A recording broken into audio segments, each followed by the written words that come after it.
Hello అండి, welcome back to my channel Vaishnavi's వంటిల్లు. మీరు పెసరట్లోకి ఏ చట్నీ చేసుకుంటారు? మేమైతే పల్లీ చట్నీ అండ్ అల్లం చట్నీ చేస్తాం. ఈరోజు నేను అల్లం చట్నీ చేశాను. దాని ప్రాసెస్ ఏంటో ఇప్పుడు చూద్దాం. ముందుగా ప్యాన్లో ఆయిల్ వేసి ఆయిల్ కాస్త వేడెక్కాక చిన్న అల్లం ముక్క చాలు ఇలా సన్నగా కట్ చేసుకొని ఆయిల్లో బాగా వేపుకోండి. ఇంట్లో ఎప్పుడన్నా పల్లీలు కానీ ఏదైనా లేకపోతే ఇలా చిన్న అల్లం ముక్కతో చట్నీ చేసేయచ్చు.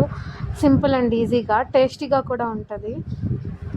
ఇలా అల్లం కాస్త వేగిన తర్వాత అల్లం కొంచెం బ్రౌన్ కలర్ వస్తుంది. ఇలా బ్రౌన్ కలర్ వచ్చాక అల్లాన్ని ప్యాన్లో నుంచి పక్కకు తీసుకోండి. మళ్ళీ అదే ప్యాన్లో ఎండుమిరపకాయలు ఒక 5-6 వేసుకోండి. కారం ఎక్కువ ఉంటే తక్కువ వేసుకోండి. ఇక్కడ మావి కొంచెం కారం ఎక్కువ ఉన్నాయి, కానీ నేను కాస్త చట్నీ ఎక్కువ చేసుకుంటున్నా, సో ఒక 10 మిరపకాయలు వేసాను. వేసి ఇలా ఆయిల్ వేసుకొని బాగా వేపుకోండి. ఎండుమిర్చి కూడా బాగా వేగిన తర్వాత వాటిని పక్కకు తీసేసుకోండి. ముందుగా వేయించి పెట్టుకున్న అల్లం, ఎండుమిర్చి మిక్సర్ జార్లోకి తీసుకొని అందులోకి కొంచెం ఎండు కొబ్బరి వేసుకోండి. కొద్దిగా కాదు, కొంచెం ఎక్కువే పడుతుంది.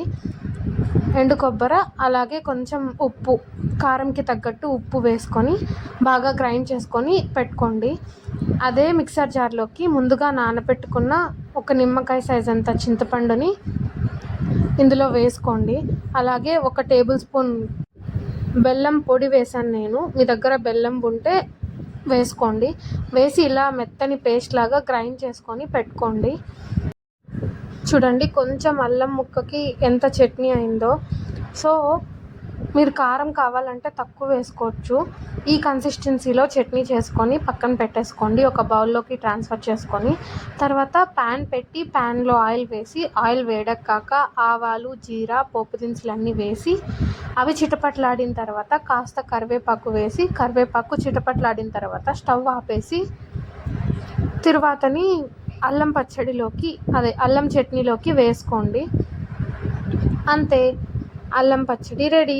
ఇది చపాతీల్లోకి కానీ, దోశల్లోకి కానీ, పెసరట్లోకి కానీ చాలా బాగుంటుంది. మీకు స్వీట్ ఎక్కువ ఇష్టం ఉంటే కాస్త స్వీట్ ఎక్కువ వేసుకోండి, బాగుంటుంది.